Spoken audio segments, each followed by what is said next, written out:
Leonard, would you like to speak? Hello, I'm Leonard Long, speaking tonight on Creationism and its critics in antiquity on the 9th of September 2021 for the Adelaide group of the Reasonable Faith System. These PowerPoints are colour-coded so that the materialist atheist folks come up as red, the creationists come up as blue, and the Stoics will have a green heading. Back in 2007, David Sedley produced Creationism and its Critics in Antiquity, which showed that there was a 700-year debate in the classical world from 400 BC to 300 AD over whether the universe was created by a god or gods.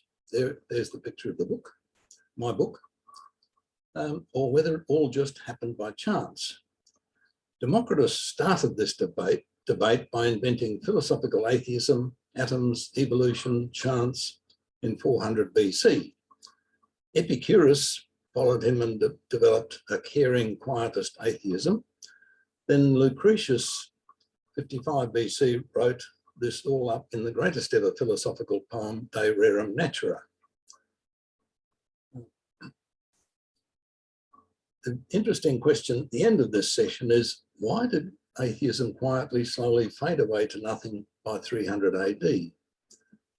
Sedley's big new finding was that the invention of philosophical atheism triggered Socrates and Plato into being creationists. Then Zeno combined Socrates and Plato to create Stoicism, which for the next 500 years was the greatest intellectual opponent of atheism. This creationist debate gives a huge context to Paul's Areopagus speech, which I'll unpack to show you how brilliant Luke is. Our modern secular atheist materialist Western world has been building over 604 years since Lucretius's atheist poem was rediscovered in 1417. That is why this ancient debate is relevant to our 21st century world, because we are dealing with the same arguments and assertions as way back then. Nothing new under the sun. Tonight, I will give you a summary of the ancient debate so that you're equipped to see what that ancient atheism has done to us since 1417, which will be in a talk that I give next year. This talk tonight will involve talking about the main atheists, Democritus, Epicurus, and Lucretius. Then I will give you the new interpretation of Socrates and Plato as creationists. Next will be how Zeno combined Socrates and Plato to form Stoicism, and how the Stoics became the greatest opponents of atheism for 500 years. This provides the background to Paul's Areopagus speech, and then the fading out of atheism by 300 AD. There was a common background in the community which is a bit different from what we might think of, so I'll point them out.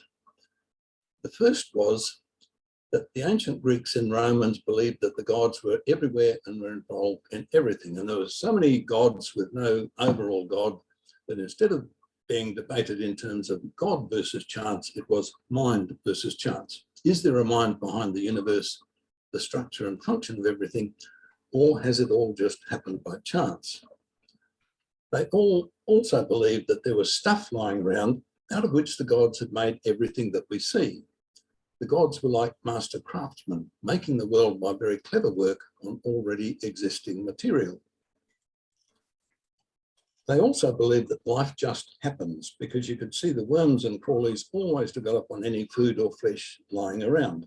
This belief was common until Louis Pasteur in the late 19th century invented sterilisation. This view of a God's saturated universe was shaken by the Greek atomists and Lucretius and Democritus around 400 BC. Why did it start? Well, to Democritus, natural and moral evils were huge barriers to God belief. That's why he invented a godless philosophical system. This question of natural and moral evils haunts both sides of this long-running debate. Democritus believed that there was nothing but atoms in a void or empty space out of which everything that we see and know was made.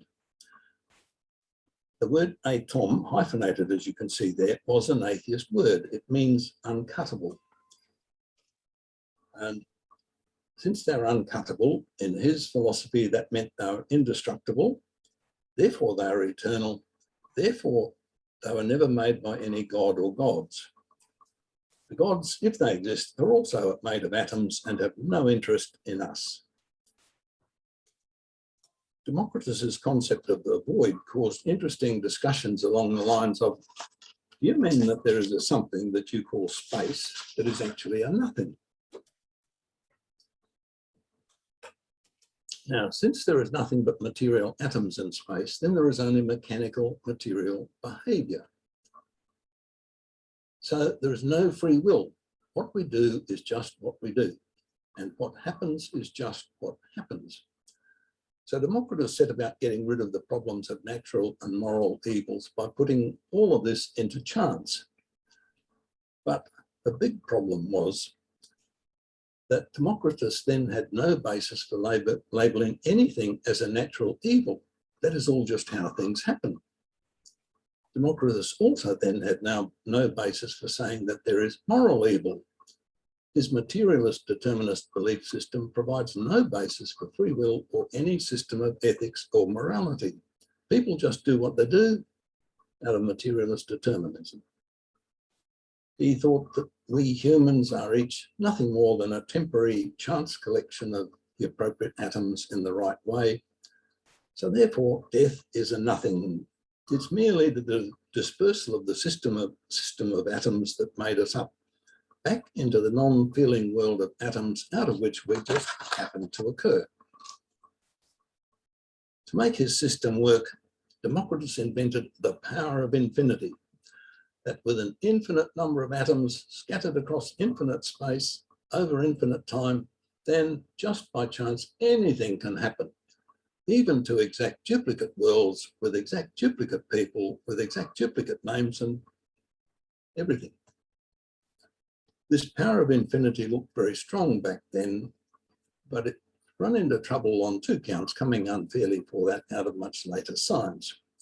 For instance, the Big Bang removes the idea of infinite time, infinite space, infinite atoms. And as Bronwyn Pierce's recent talk showed, the chance of another life-supporting Earth is far smaller than what we had thought. So Democritus also invented evolution of all forms of life from their chance beginnings and said, well, a series of chance events will happen to change the properties of a member of a species. And he had the idea of both survival of the fittest and elimination of the unfit of those changed organisms. In other words, chance and time and hope and blind faith are huge gods of the gaps in his theory. Democritus was known as the laughing philosopher.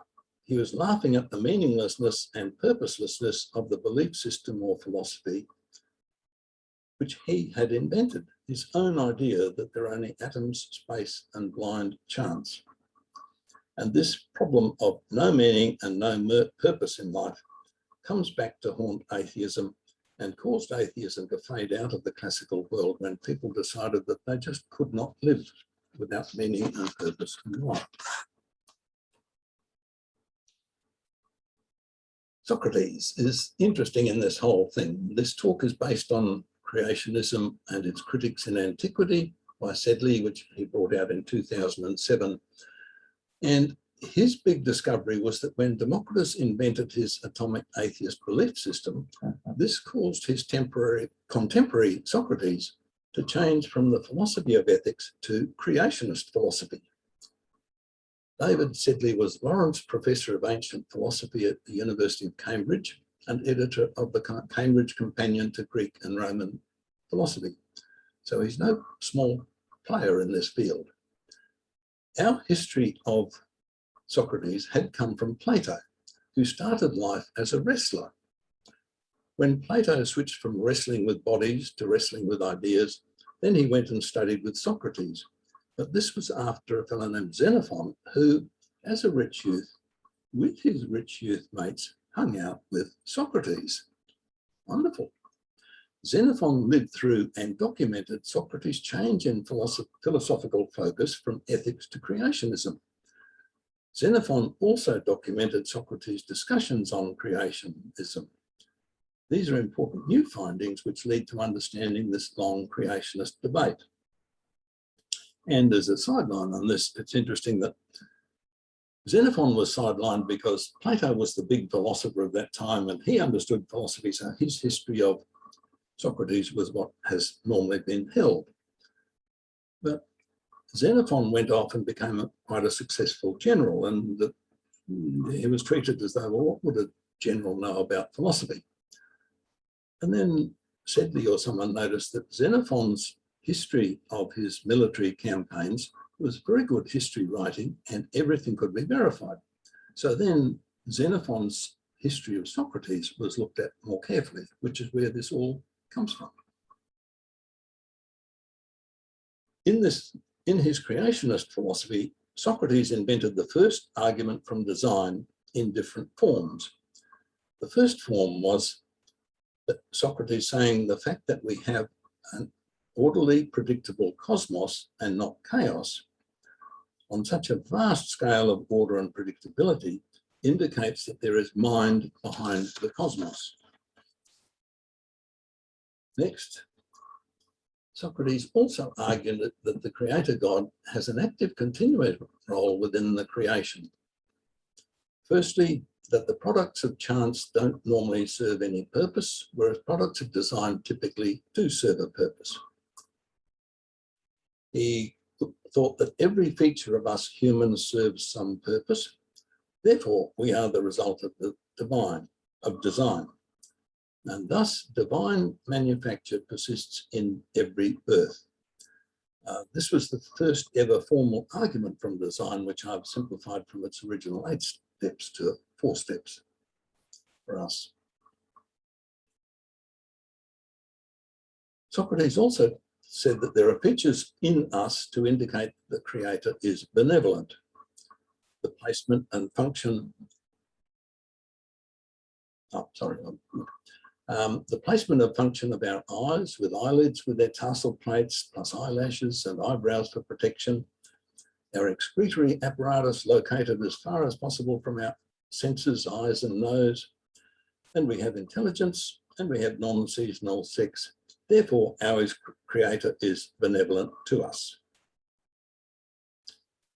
Socrates also argued that mind is required to make matter function, that by chance an artist or intent, an artist may create a 2D painting of a person, but that it requires a vastly greater mind and ability to make the 4D, 4-dimensional person of whom that is a lifeless 2D picture.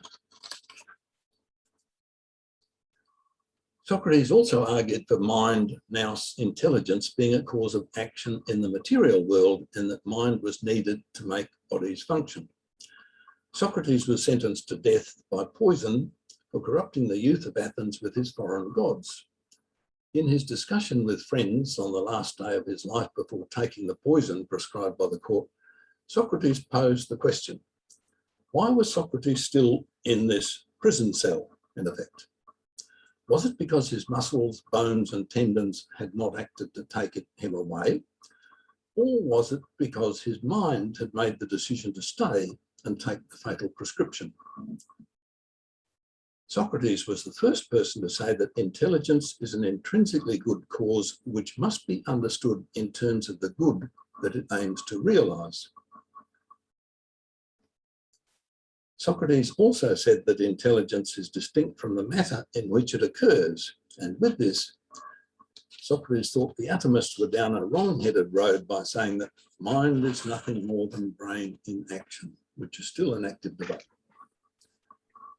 On religion, Socrates thought that a proper religious attitude is morally indispensable, and there's interesting points here. Socrates thought that we should not get above ourselves and try to take God's place. We don't understand how the creation works, let alone how it was constructed. We have no idea how to create a universe. To Socrates, the creator was so great as to see everything, to hear everything, to be present everywhere, and to take care of everything. The divine also had intelligence, craftsmanship, and power. And to all of this, Socrates added divine goodness. This creationist side of Socrates had not been previously recognized for either its existence or its quantity and quality. I've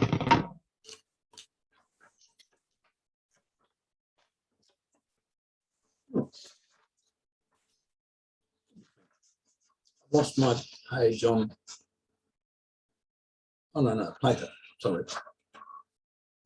It was Plato, not some religious nutter, who said that society cannot trust atheists because they are not responsible to anyone or to anything for what they do.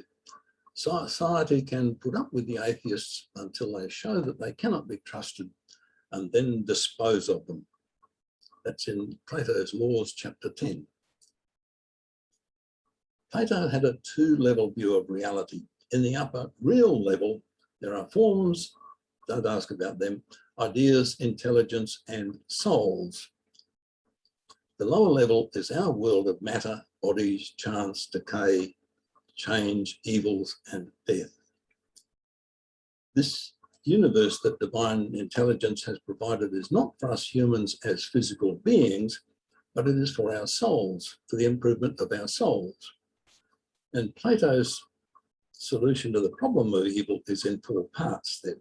First, perfection is not quite possible because even this top god does the best possible job with existing materials to make the universe.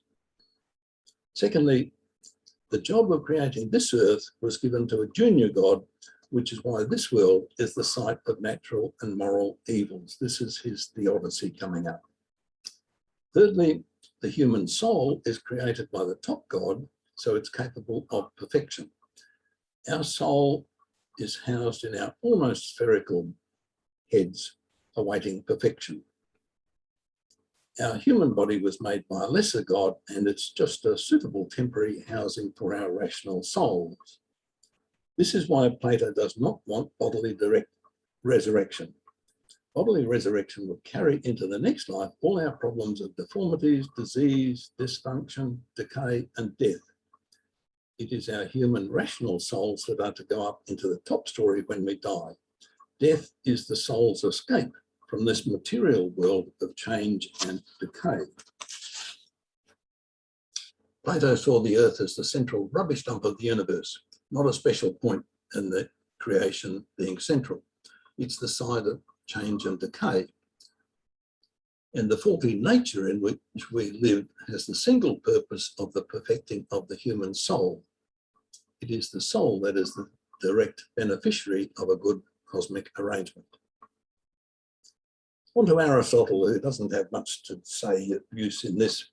Aristotle's God is so perfect that he only acts by example to nature or whatever. Aristotle's God spends his whole time contemplating the perfection of his own navel. I kid you not. Aristotle and Plato did agree that material explanations were inadequate to account for all phenomena, because they failed to give an adequate account of how materials became organized in ways that are complex and beneficial.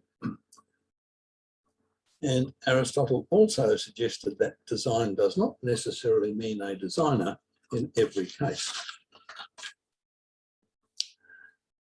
Then came the second of the atomists, Epicurus. He was a follower of Democritus, an atheist, materialist, atomist. He was a wonderful human being. He was caring, inclusive, quieting, anti-anxiety.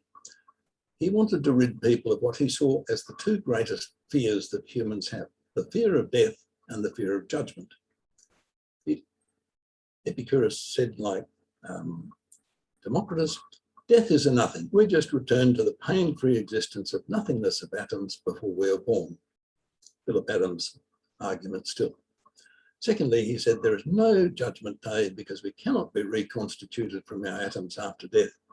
And the gods, if they exist, are not interested in us now or ever. Epicurus's motto was, nothing to fear in God, nothing to feel in death. Good pleasure can be attained, and evil pain can be endured.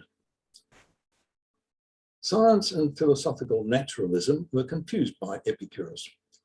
He claimed that by teaching his physics, he could calm every fear, when what he was actually teaching them was his naturalism. He was teaching his belief system with which he interpreted physics, as does Dawkins with his scientism. Even philosophers I've seen confused on this point, because if Christian philosophers attack this natural belief system, then they're often accused of attacking science itself. Not so. Epicurus proposed a quiet, moderate hedonism, not too much food or drink or sex or politics or science or study or reason. These all, taken to extreme, disturbed the equanimity that he thought was desirable for a good life. And Epicurus recommended lowering our expectations for what you can get or achieve so that you can have a calm life, lowering your anxiety levels and efforts. Interesting in an advertising-riddled materialist world.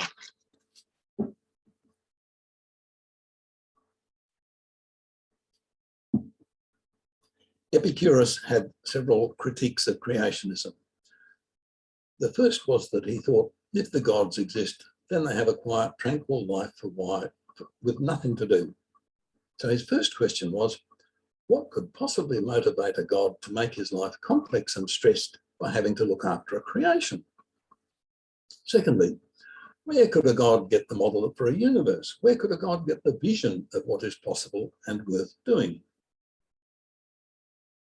Thirdly, how could the creating God possibly know what the basic materials are capable of? What tools could this God use to make this basic raw materials into a functional universe? And how could this creating God get the raw materials to obey his wishes? In all of this complaint or objection, Epicurus is binding the creator God to the limitations of his own knowledge, understanding, and power. Surely a creator of this whole universe would have hugely greater knowledge and power. Next, Epicurus suggested that there is no benevolent creator, so there are no beneficiaries. Oh, next slide, Kevin. Oh, sorry, no, back. I'm not benevolent, we're still there, yes. There are no benevolent creator, so there are no beneficiaries of creation. We were non-existent before birth, so if we were never born, then we would not exist to miss anything, either pleasurable or painful. The world is mostly uninhabitable and hard to work. What we cultivate takes a lot of work and fights back. And another argument from Epicurus that Dawkins has brought up recently is, how can a god possibly govern all possible worlds? Responses were, each world has its own god or gods in a divine hierarchy, or perhaps a single deity might, after all, have the capacity to govern the infinite worlds that he has created. The Epicureans have persisted in imagining a god no greater than themselves because they thought the gods, if they exist, are also made of atoms. They themselves could not create a world, so no god can. So what was the Epicurean alternative creationism? His big job here was to show how chance is fully capable of accounting for even the most purposive seeming features of the world, which he does with an overdose of blind faith in chance. His first big claim was that the earth was much more fertile in the past. As chance would have it, the world produced a vast variety of plants and creatures. Then came selection of the fittest and elimination of the unfit to give us what we now have. And he said that nothing came about because of function, that actually function follows formation. the parts of our eyes are not designed for their function, that in fact, the function of eyesight came after the eyes happened to happen. The usefulness of eyesight just happened to be discovered by its first possessors. To get all of this to happen,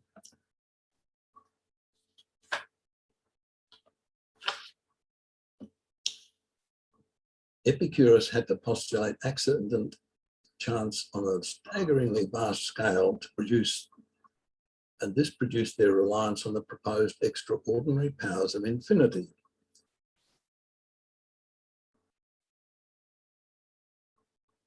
To critics of their use of infinity, the atheist Atomists said, "Oh, you're taking too localized a perspective.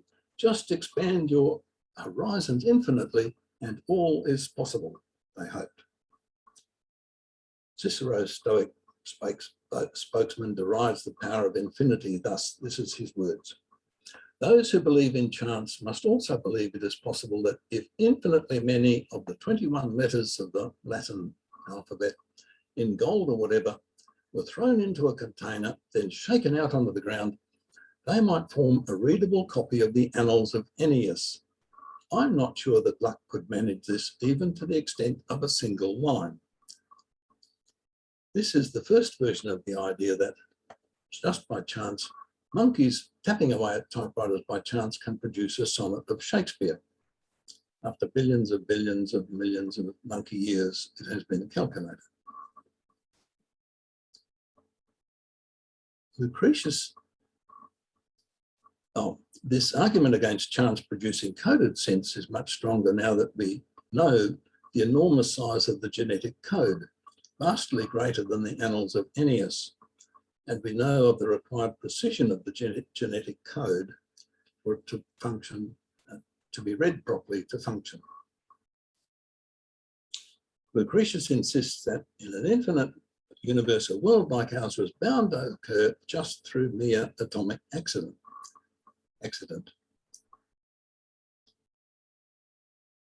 This is because Lucretius realized that atomist atheists cannot leave any room, let alone a vacuum, for any god to get a toe in the door. This problem of chance was too great with Democritus's infinitely many types of atoms, so Epicurus restricted to a finite number of atomic types. Later on, Lucretius restricted the number of possible world types. Both of these reductions were made in the hope of increasing the chance of our world just happening to happen by chance. We don't know the probabilities to plug into the equations.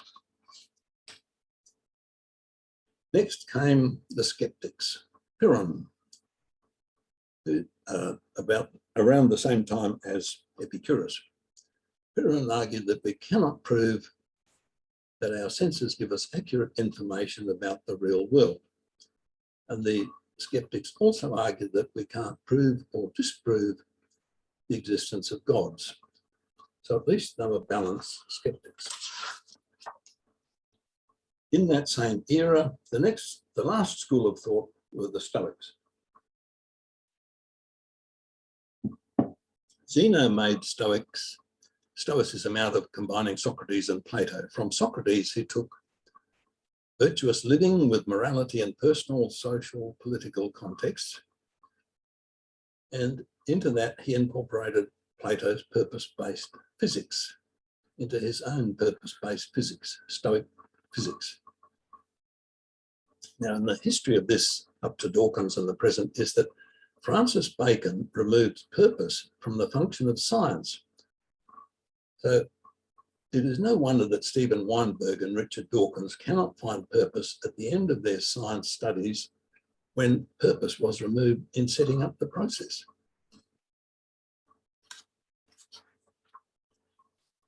The Stoics are of huge importance right up to now for several reasons. Firstly, they were the last major school of philosophy to be founded in the classical world. Secondly, the Stoics developed systematic arguments for creation and against atheism. Thirdly, they applied Stoic beliefs to language and literature, to science, mathematics, geology, meteorology, geography, ethnology, medicine, history, politics. With their great education system, with all of that, the Stoics became teachers, advisors, diplomats, public officials, and government agents.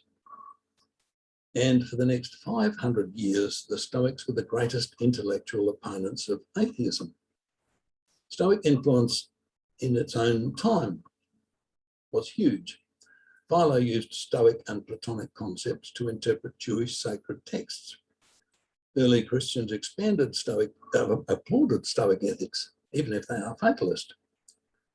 Clement and Origen of Alexandria drew on the Stoics and Plato to expound Christian theology, and Plotinus used Stoic and Aristotelian ideas to create Neoplatonism. And finally, there is a significant revival of Stoic belief, as you can see on the internet. They seem to be highly intellectual, like these early Stoics, and when they look at Christianity, they are more interested in Eastern Orthodoxy than any Western denomination.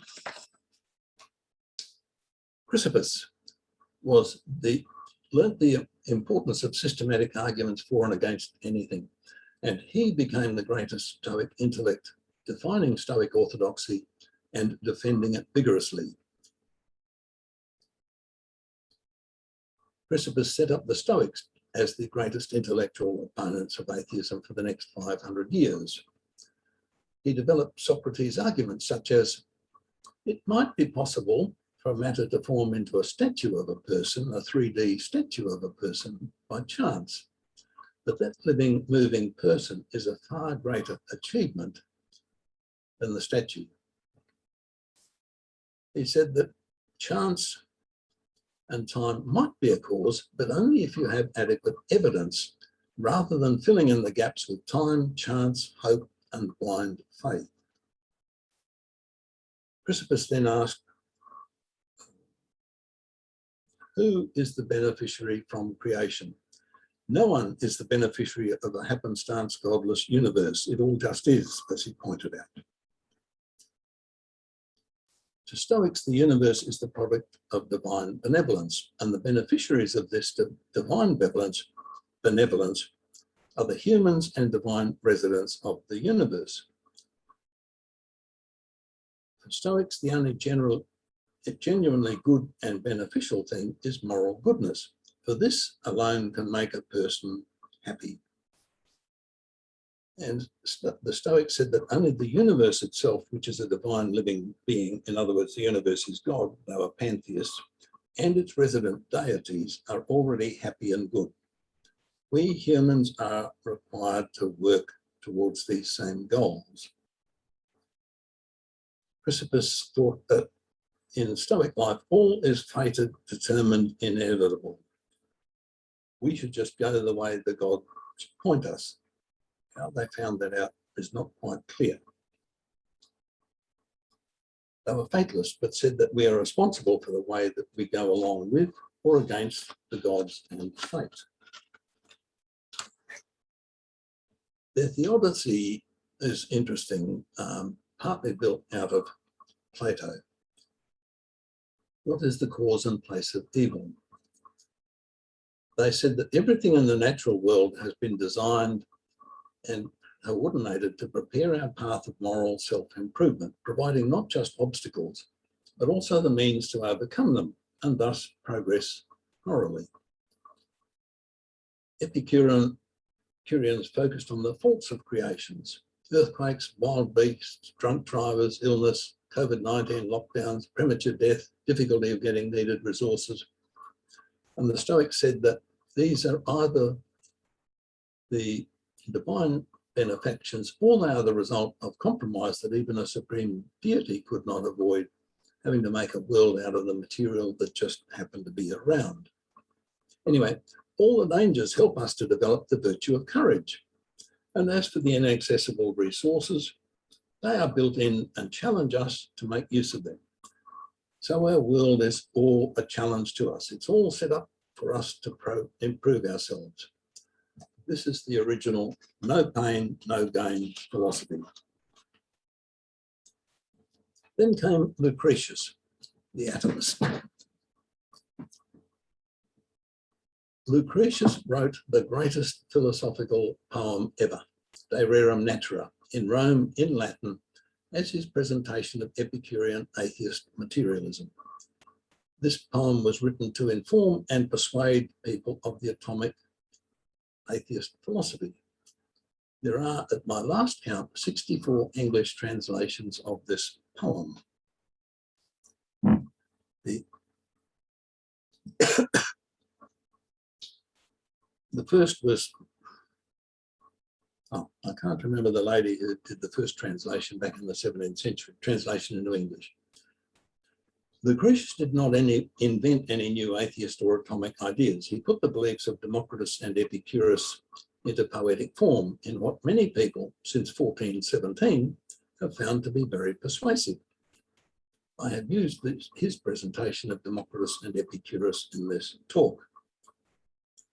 In a future talk next year, I'll show that in the 604 years since this atheist poem was rediscovered in 1417, it has become the underlying and overt philosophy of our pagan, secular, materialist, atheist world.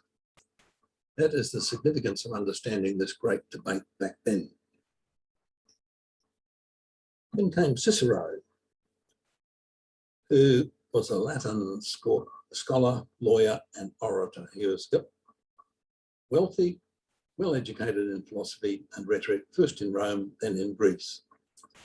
Cicero gave the best summaries of the various schools of philosophy in particular, and I've used them also in this talk so far.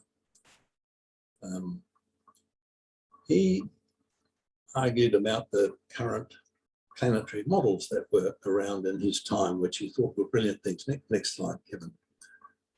Such as Archimedes' planetary mechanism, which is a model recently made of this.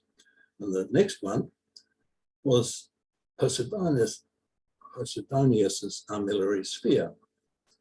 And Cicero's point was that to make these models requires a high degree of intelligence and a high degree of manufacturing engineering skill. And yet the original planetary system and all of that is vastly greater and required a vastly greater mind and vastly greater mechanical creative ability. As I mentioned, Cicero invented the alphabet typing monkey's chance of producing one sensible line of text out of random actions of throwing out letters by chance. We come to Paul's Areopagus speech. This speech has not been addressed in academic discussions on this debate, but when I put this background as the setting for Paul's Areopagus speech, I realized that Luke, by mentioning Epicurean and Stoic philosophers debated with him in verse 18 in Acts, places this speech in the context of the 450-year-old creationist debate, because the Stoics and Epicureans were the opposing side of that great debate.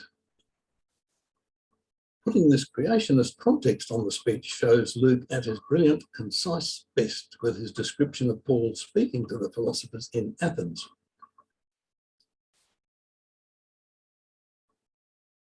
Luke provides a concise description of an intellectual culture in decay, as was the case in Athens at the time, because the centre of heavyweight thinking had now moved down to Alexandria.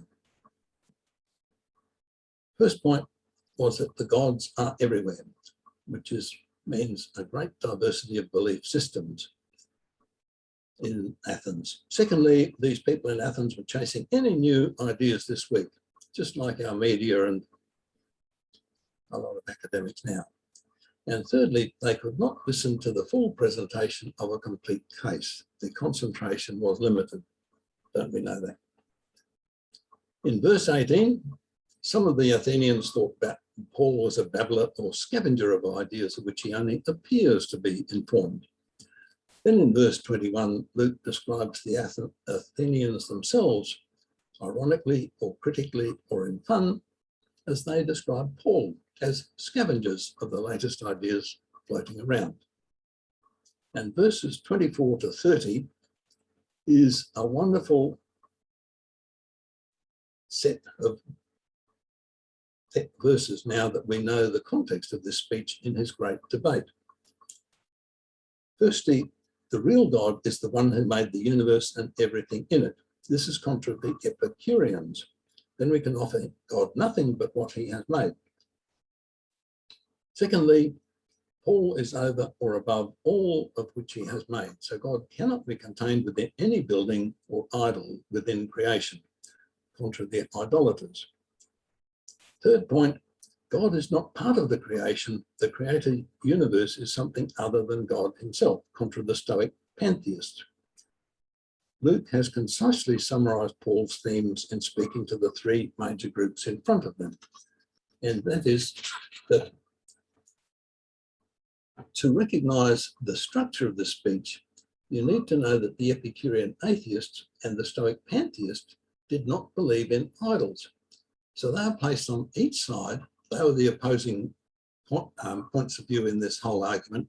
So Luke and Paul placed them on each side of the idolaters who are the meat in the sandwich in this great debate.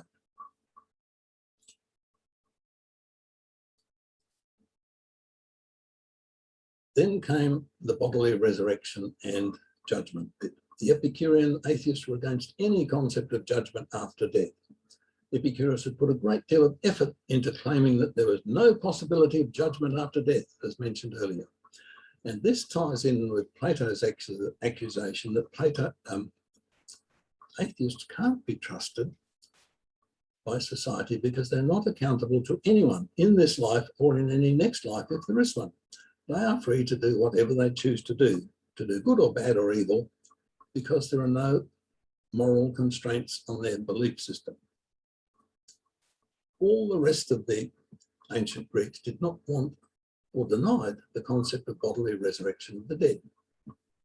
To Epicurean atheists, body simply atomically disperse at death, never to be reformed.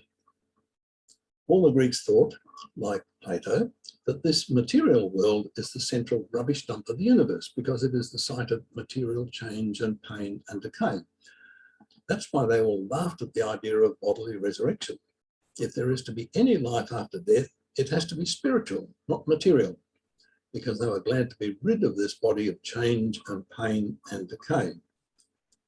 In this context, it occurred to me that the description of Jesus' resurrected body indicates changes from what we have and know about bodily physics.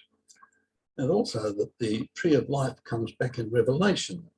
So something must still be needed to keep us going for eternity. Resurrected life will be interesting to find out about.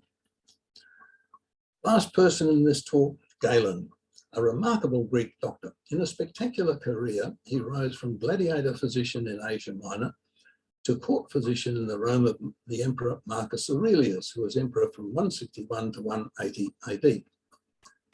Galen was a seminal scientist, significant philosopher, and historian of medicine.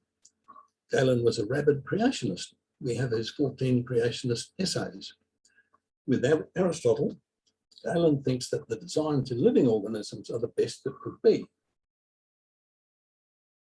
And in this long-running creationist discussion or debate in antiquity, the Bible is only mentioned at this end by Galen. He talks of Moses and his writings, but didn't pick up, for instance, the significance of creation ex nihilo of the Bible. Galen also developed the best system for the reduction of difficult dislocated shoulders, as I know from experience. It works when all of our other methods fail. Why did the atheists fade away completely by 300 AD?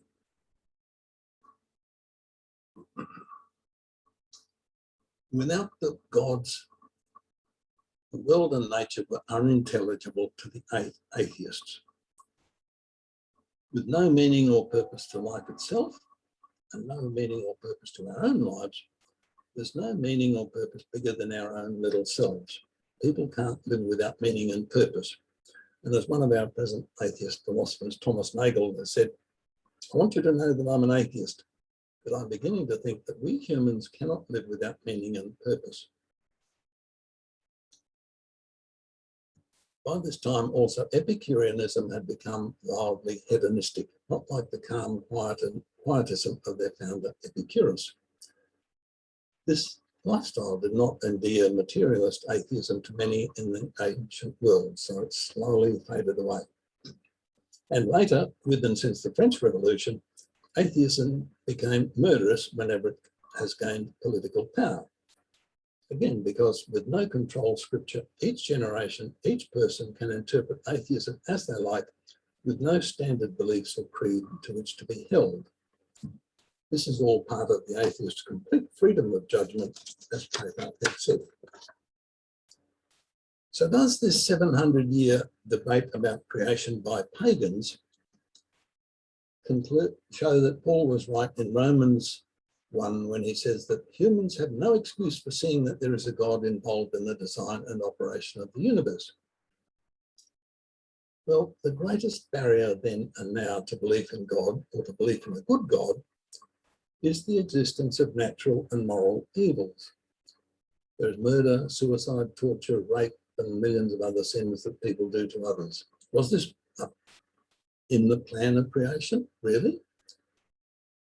Secondly, it's all very well gazing at the wonders of the night sky, but what about earthquakes, floods, fires, cyclones, droughts, volcanoes? And what about diseases, pandemics, deformities, and death? The ancients thought about this world, this problem. Next one, I think, Kevin. No, there it is, yes. Democritus invented philosophical atheism because of the evils he saw. Plato had a secondary God to account for make the earth to account for the evils on this earth. The Stoics had their explanation in the stuff available for making the universe. None of the Greeks wanted a bodily resurrection because our bodies are the site of pain, disease, deformity, and decay. And then in Romans 8, verses 18 to 25, Paul says that the natural, moral evils can only be explained within the whole Christian story. So where does this leave the pagans looking at the whole of creation as they see it now, with its wonders and its evils all mixed up together? I need to take a longer look at this subject sometime, I think. So it's become apparent in this discussion, that natural and moral evils haunt both sides of the debate. Firstly, Democritus on the atheist side abolished the problem of evil, and in that way abolished any basis for free will or for morality within his materialist determinism. Plato handed the problem of evil to the lesser God who made this earth. The Stoics explained evils as the result of the limitations of the materials that the gods had. Previous slide, I think. Oh no, sorry, you're right. No, back a slide, Kevin, I think. Oh, no, something lost there, sorry.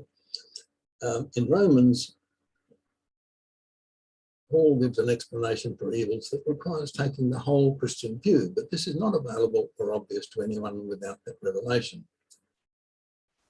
The atheist materialist side of the discussion is also haunted by the meaninglessness and purposelessness of life in their philosophy. Democritus laughed at the meaninglessness and purposelessness of the atheist philosophy which he had invented. Epicurus and Lucretius tried to make meaning out of atheism, but what a struggle. Eventually, people in the ancient world decided that they could not live without meaning or purpose in their life, and this is why atheism faded out of the classical world. The interesting question is, why did Lucretius' poem fail to convince people in the classical world in which it was written when it has been so successful over the last 604 years in secularizing the West? The new atheists had nothing new in their statement.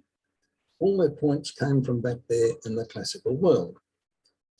After the peak of new atheism, will atheism itself quietly fade away again for the same reason that it did in the ancient world?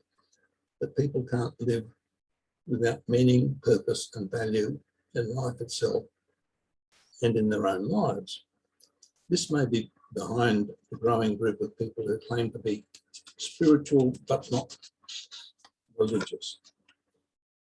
A recent review of Jordan Peterson's popularity argued that it was because he was providing a secular Christianity for people to find meaning for life which they had not been able to find. So the question is, if this is so, then where is real Christianity now for this world, which increasingly sees no hope, no meaning, and no purpose? Thank you.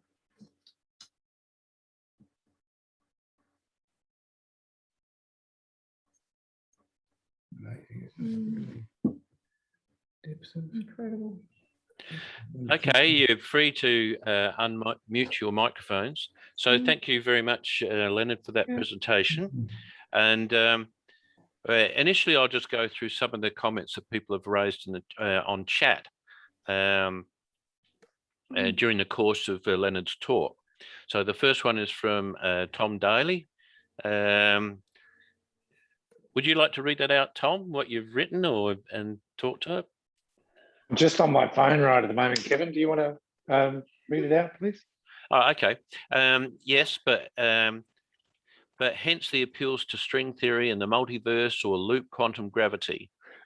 Sorry. Yes. So the the comment was that, you know, the universe had a beginning, and it wasn't eternal. But now the physicists and the scientists very much are hearkening back to an infinite physical universe, and that the Big Bang was just one of many, or it was a Big Bang and maybe we'll have a contraction, and a number of different theories like that. Roger Penrose has an innovative one, but so that's new because the physicists basically have hearkened back, that's repeating because the physicists have basically found a way to believe, because they certainly can't prove, but to believe in the past infinity of the material world.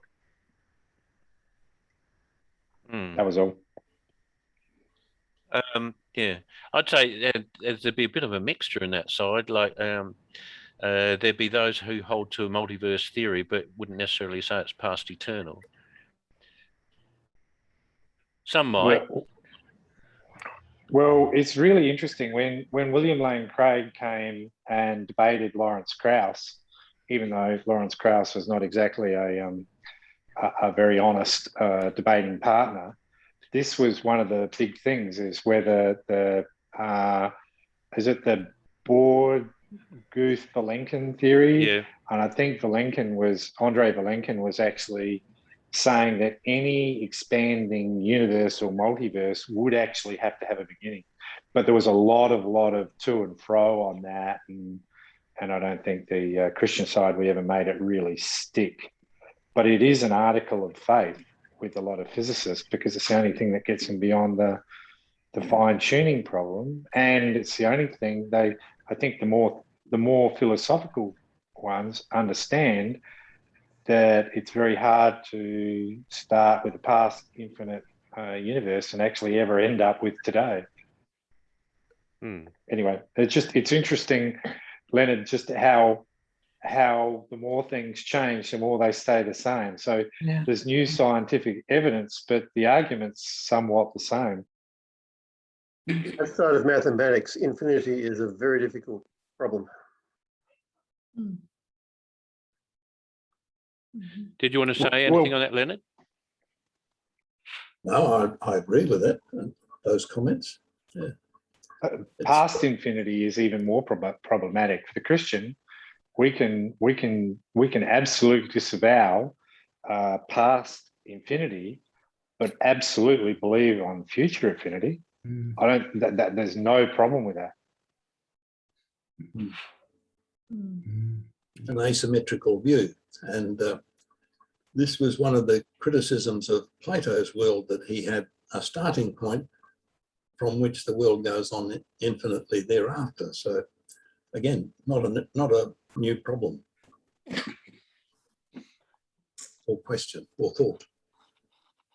No, I guess that was my point, Elena, just to point that out, is that, yeah, it's fascinating to see that it's the same fundamental issues that we've been kicking around for how long? Yes, indeed. All right. Tom, you made another comment. Well, that is a great observation. Chance rarely ever serves a purpose. Speak to that. Trying to think if that's always. I can't remember the bullet you had in the slide there, Leonard. But I went, wow, like. Yeah, Socrates said that chance seems never to produce anything functional, whereas design always has a purpose and a function at the end. Yeah, and I can't really. I heard a great quote there a while ago. It was Tim Keller quoting somebody or other else, and he was saying, essentially, we've all descended from, mankind has descended from monkeys. Therefore, we should love each other.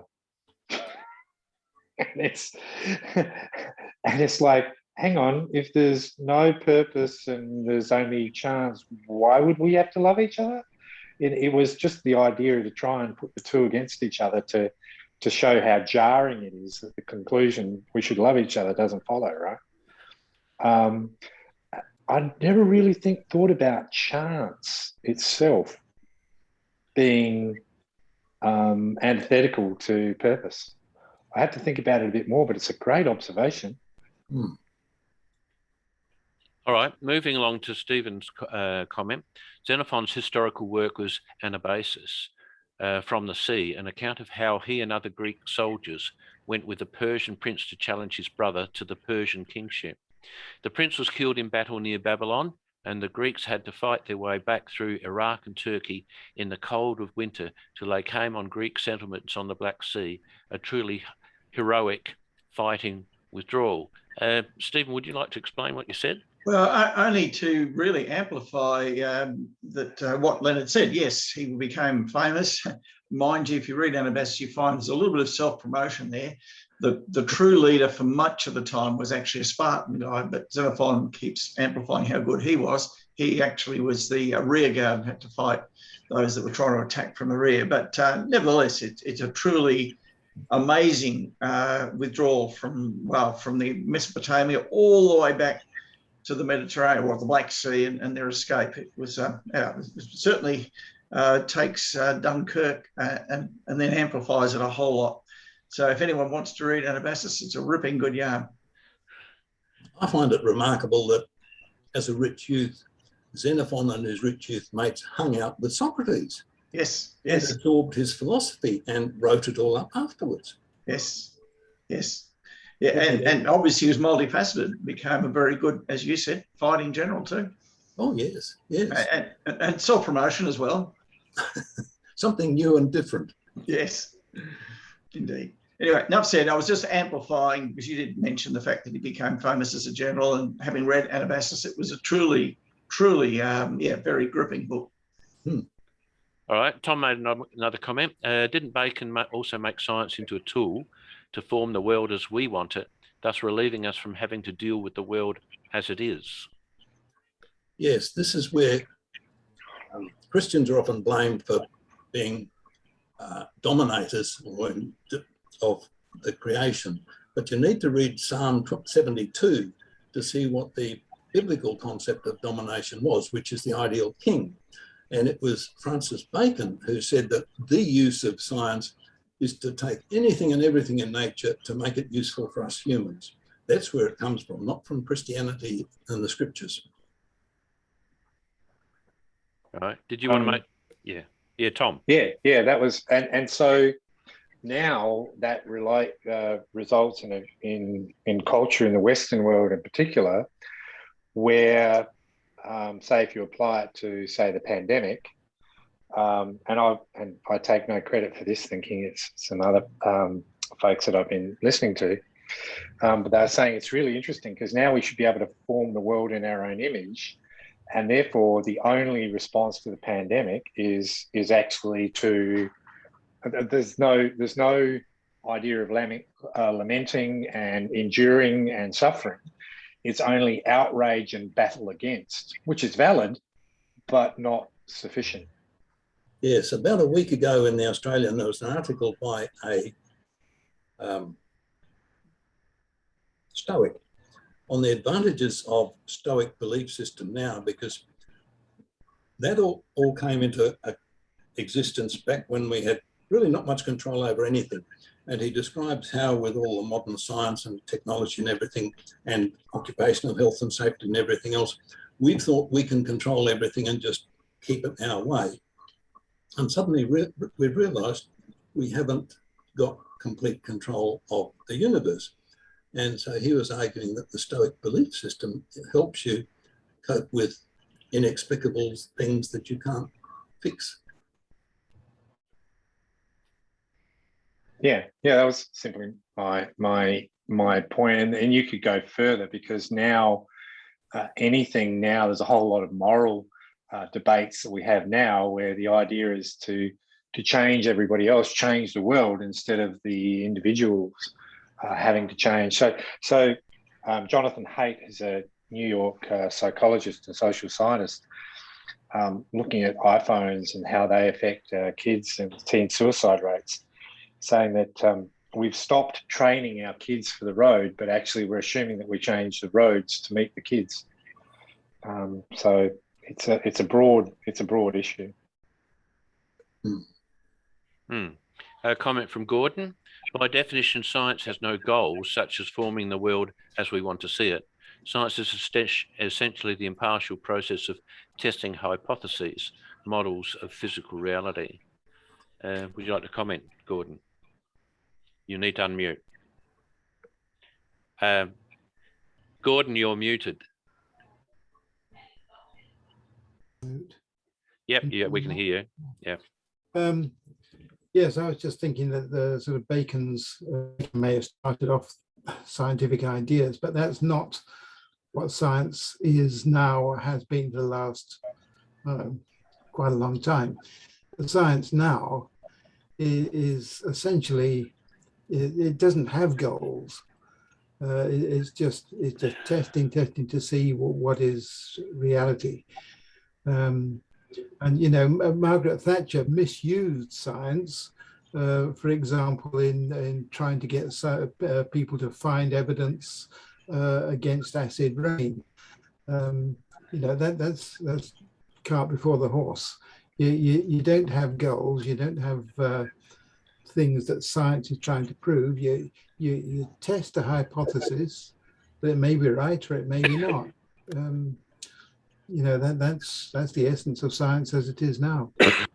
Yes, science is a means of investigation, and all scientific results are provisional. They might be replaced in a nanosecond or in a week or 10 years or whatever. And results of science being provisional does not suit politicians or the media or ideologues or celebrities. They want certainty. And the worst thing in our present world is that politicians, the media, ideologues and celebrities want simplistic certainty. And you never get simplistic certainty out of science. It's a method of inquiry. Yeah. So it's being misused and abused and quoted, follow the science. Well, for instance, with the current pandemic, science can't tell you what to do. It can give you the options. You can do nothing, and we think this will happen, or you can flatten the curve. This is how you do it, and this is what we think will happen. Or you can kill the curve. This is what you do and how and what we think will happen. But we are narrow-focused, narrow-minded specialists. It's your job as a government to work out what all the complications and possibilities for education and suicide and job losses and economy and everything else is. So it's your job as a government to work out what the overall benefit for overall best path for the whole of society is. Science can't make that decision for you. Yeah, but the point that really sort of makes me feel a bit uneasy is anytime anyone comes up with the idea that science is leading towards some goal. No, it isn't. Science does not have existence in its own right. It cannot be divorced from scientists. And scientists are humans. They have goals and all the rest, just like everyone else does. Yeah. And scientists have to get grants, they have to get published, they have to get jobs, they have to get a reputation, and they're not independent investigators. They're dependent on where's the best chance of getting funding for my next project. Yes, but if they use Science is misused. Science is always going to be misused. But you know, when someone starts off with a goal, they're not practicing science. They're deviating from science. Yeah. That's what I was going to say. If they're using the proper scientific method, then those results can be falsifiable. It can, you know, by looking at what they've done in the future, you can actually test them. Well, that's the big argument, isn't it? Is the multiverse and past eternality of the universe, is it science or is it religion? And even scientists are actually quite divided on that one because it's not falsifiable. And in fact, you've got guys like Sean Carroll, who are actually arguing to change the definition of science and get rid of Karl Popper's non-falsifiability. So it's even more like a religion. I always refer to Francis Bacon, not to Bacon, because a few hundred years earlier, Roger Bacon, with his plant experiments and everything else, was the first person to practice science with the belief of falsifiability. That wasn't a late invention at all. He invented that way back in what, 1300s or 1200s. It's generally attributed to Popper, though, and the logical positivists. And that's the working definition that most people would take today, and that's the one that Sean Carroll is actually opposing and trying to get upended, because otherwise the multiverse firmly falls into religion, not science. Well, I wouldn't say it's religion, but when you're getting into cosmology, Scientism. this is really as much more speculation than actual. Well, the question is it falsifiable? That's the working, as June said, I think quite correctly. Is it falsifiable? But I love this discussion because, you know, I'm talking on transhumanism in October. This is just a great leader. I can put my hand up for the deviants. I think appliance sciences such as medicine, engineering, etc., do have a goal. They actually want to use the existing science to actually achieve something and a purpose. That's why they put applied in front of it. Sorry? That's why they put applied in front of it. Yeah. As a distinct. Yeah, you may have a goal, and it may be a very valid goal, but the science you do, that has to be impartial. Yes. In theory, yes. In practice, not very often. The outcomes. No, I think a true scientist does put that into practice. Well, you know, in theory, practice and theory are the same, but in practice they're different, right? Yeah. In engineering, we want certainty in outcomes. Otherwise, we get into a lot of trouble if we can't guarantee something.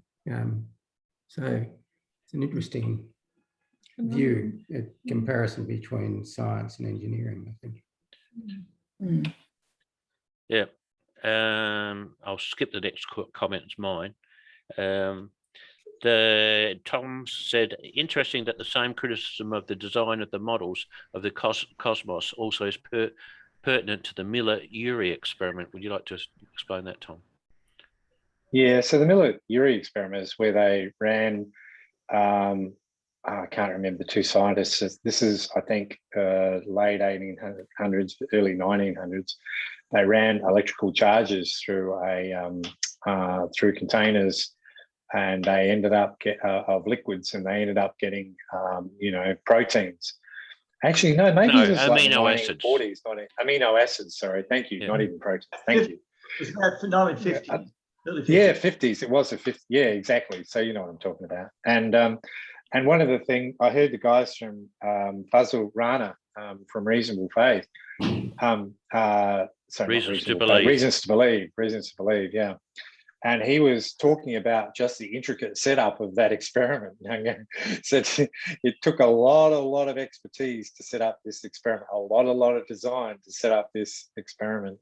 And forgetting about everything else, I just thought that was really interesting. Again, Leonard, there's not a lot new under the sun here, is there?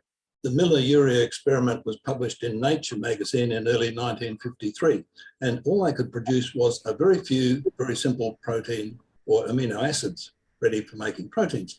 But later in that same year was Nature magazine published Watson and Crick's first paper on the genetic code, which vastly opened the gap between simple amino acids and the complexity of life. And if I may add, any natural attempt to make amino acids will produce left and right hand versions. Yes. The unique feature of life on Earth is they're all left-handed. Yes. That's an amazing achievement. I think the simplest protein is what, 40 amino acids. So your permutation, combinations, and probability. How would you get 40 left-hand amino acids all occurring together and folding together all at once when you had a choice of both left and right-hand ones? But Yes, the point here is that the design, the same criticism, right, of the design of those models that you showed us, Leonard. That's like that's intriguing. How long ago the same problem was already there? Oh yes, yes. This is, and I meant to say, with all these great thinkers from 200 BC back to 500 BC, when all of these different schools of philosophy were invented, I love reading all of them, because even when I disagree with them, because they are writing to inform and persuade, and they're not at all like modern boxing matches, which are debates, TV debates, with their famous punchlines. These people are writing to inform and persuade. So they're wonderful to read. As I said, even when I disagree with them, they were great thinkers, and they were very careful in what they were putting out and what they were thinking about it and what objections might be and how do I deal with it. Oh, wonderful thinkers. Okay, that's the end of going through the chat. So just open it up for general comments and questions.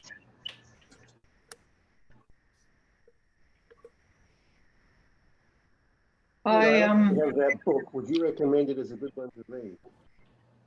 What was that? I say I actually have that book by David Selby. I was wondering, Leonard, would you recommend that as a good book to read? Well, it's good to read, but when I came to formulating this talk, I couldn't do anything with the other books that I've got on the classical world, because this was all something new. And the biggest problem came in writing about the Stoics, when I realized, looking at my notes that I've made out of the book, was that he doesn't follow a chronology and he doesn't do it thematically. So it came out all over the place. Another interesting bit. When I was doing philosophy, I did first year classical philosophy in the classics department. And along the way there, I got the Oxford third edition of the Oxford Classical Dictionary, which is a massive tome, which cost $288 back in 2003. And one of the reviewers on the back of the book here is a writer for the Daily Telegraph, who says, "This magnificent book." And that reviewer of this magnificent book is a fellow named Boris Johnson.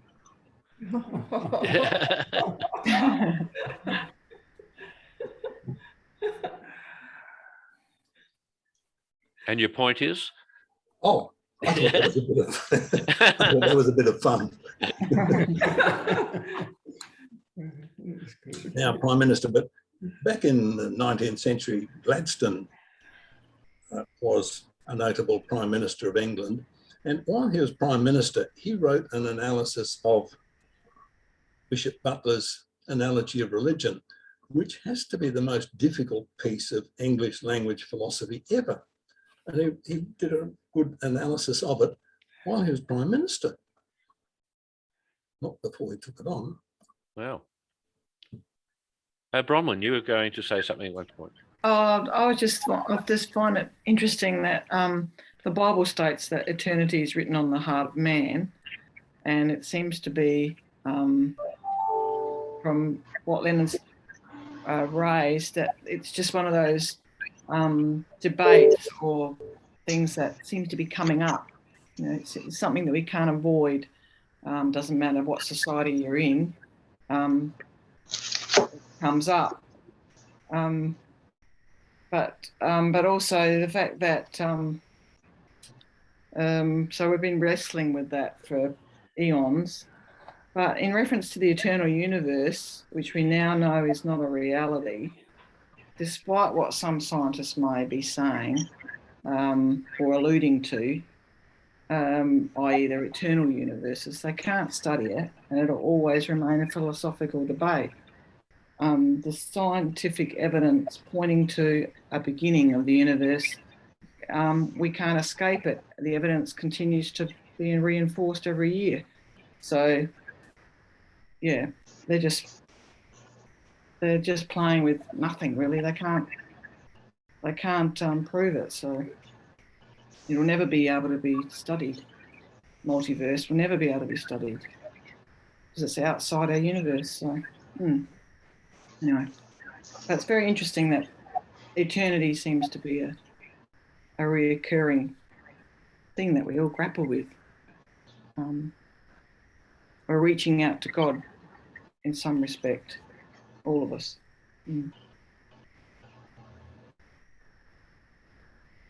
Yeah.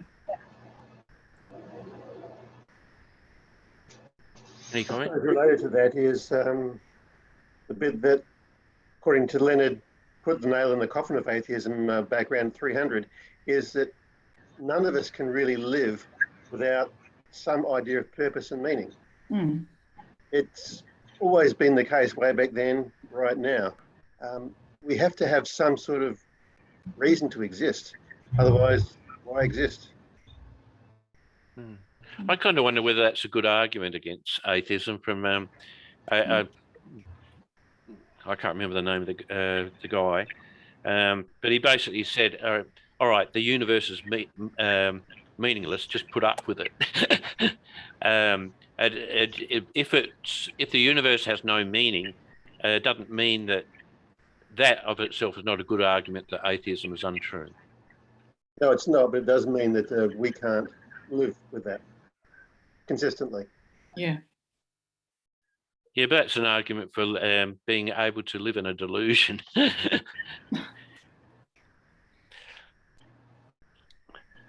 Yeah. All right. Anybody else?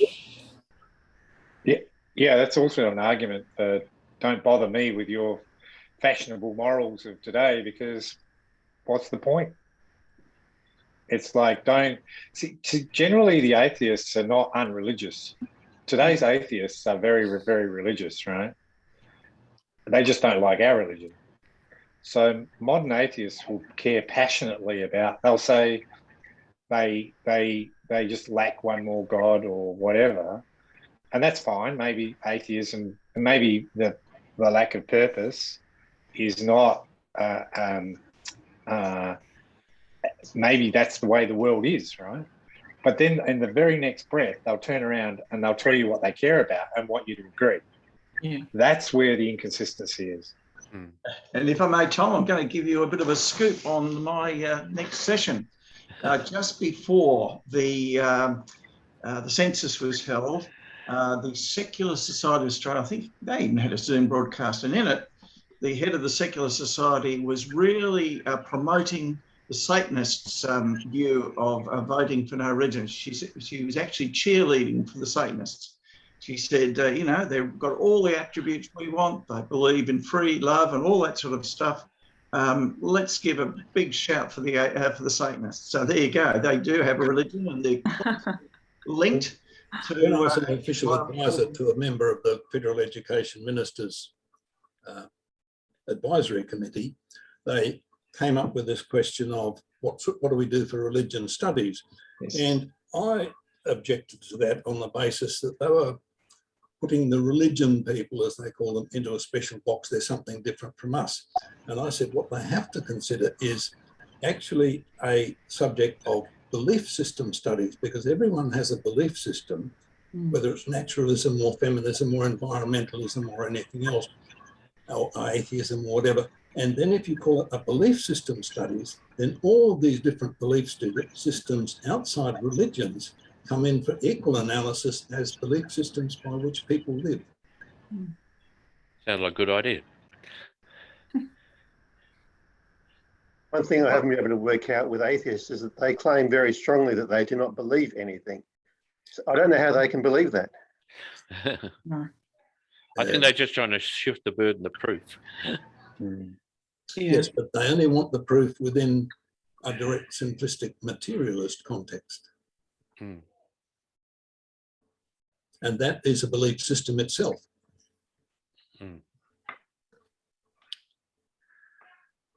Okay, yeah. Well, the younger generation, they have kids, you know, young adults. I don't think they believe in anything. They've got those sort of very, it's just about me. I suppose but they couldn't identify it. It's more just self-indulgence and just going about life. You know, there's no reflection on the bigger picture. Generally, I'm talking generally here, but yeah. Yes, there was a belief system in America studied somewhere in the last 10 years where they were labelled as moralistic therapeutic deists. And the deists in America objected to that because they're not deists, they just want God to come in whenever they want some help. Yeah. And my label for them was the moralistic therapeutic whatever, because if you push them hard with questions about any of their belief system, they just shrugged their shoulders and said, oh, whatever. They hadn't thought through anything. My experience and my discussions have been a little bit different, Bronwyn. Yeah.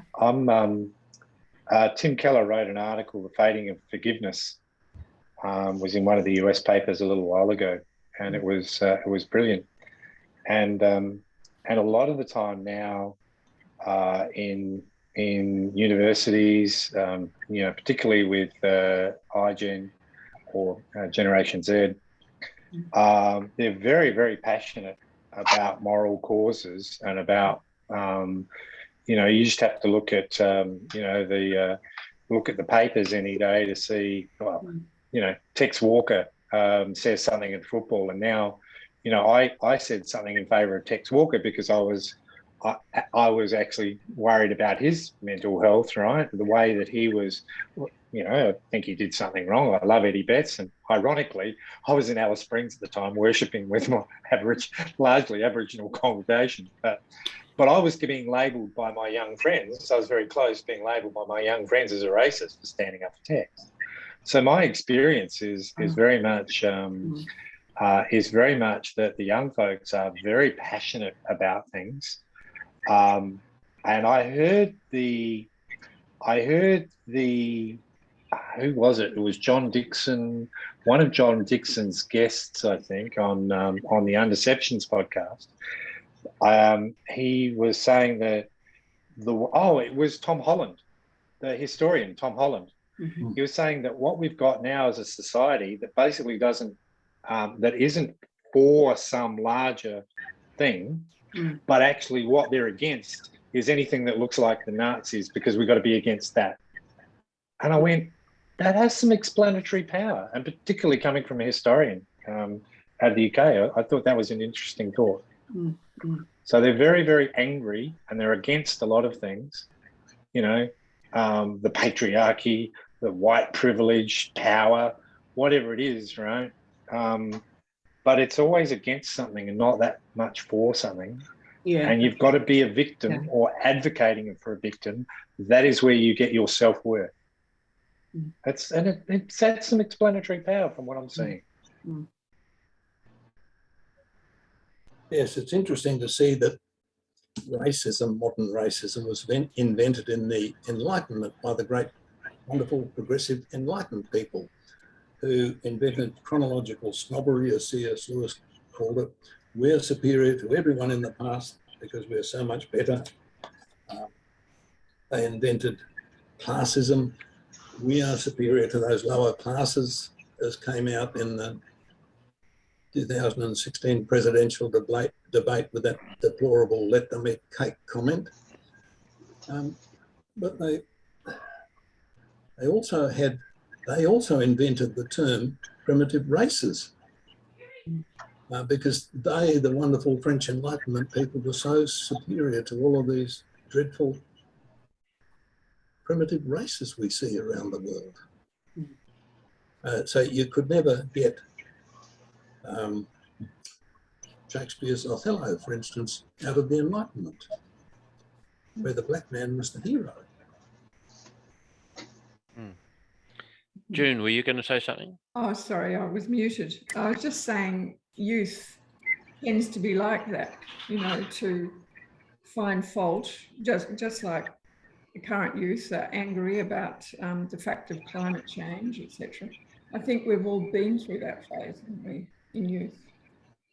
I don't think today is any different to what it was in the 60s, 70s, 80s. You know. Well, that's right. They seem to be Marxist in their younger years, don't they?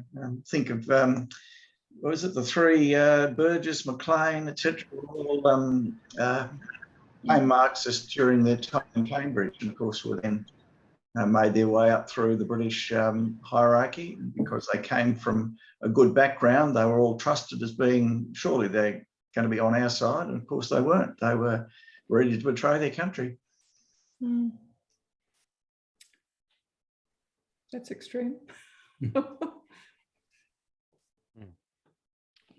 Yeah, the one comment to that is that, again, I think this is Jonathan Haidt and his ilk out of New York are looking at how our kids are maturing much older, and so that they're saying that any that move away is actually largely delayed. And again, there seems to be some data to sort of support that. It's just interesting to look at. Oh, look, I'm a baby boomer. Most of us remember the late 60s, the social revolution then. You know, it happened in our lifetime for those of us that have got grey hair. Well, Leonard, just to kind of wind it up, like you've provide this description of what happened during that 700 years and how it's kind of parallel to our times. What do we have to do about it? Yes, that's why my question at the end of it, what do we as Christians have to say to the present culture? And that whole pattern is part of a talk I hope to give later next year, on how since that Epicurean atheist poem, De Rerum Natura, was rediscovered in 1417, it's gradually taken over all of Western thought and turned it into this. And what I track there is its influence on everyone. For instance, Charles Darwin got his theories of evolution from his grandfather, Erasmus Darwin, who was a Midlands doctor who was known as a great poet of nature. And his poetry of nature was based on Lucretius's Epicurean atheist poem, which is why Erasmus Darwin became provided the atheist element of the 19th century Romantic movement. It all came back from back there in Democritus. And so atheism faded out against all of these multitude of religions around them at the time, whereas since 1417 in the West, this atheism secular movement has only had one target, which has been Christianity, not multiple other religions. And we're breaking up into a multi-block system of beliefs and religions and so on now. So we face an interesting world of what have we actually got to say in all of this context? Perhaps we should take our pattern from Paul.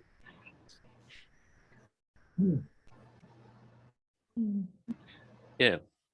All right, I'll wind up the recording now. So, Leonard, thank you for giving your talk. It was, I think I learned a lot from there was a lot of material there that I was unaware of, and I think a lot of us would also think the same.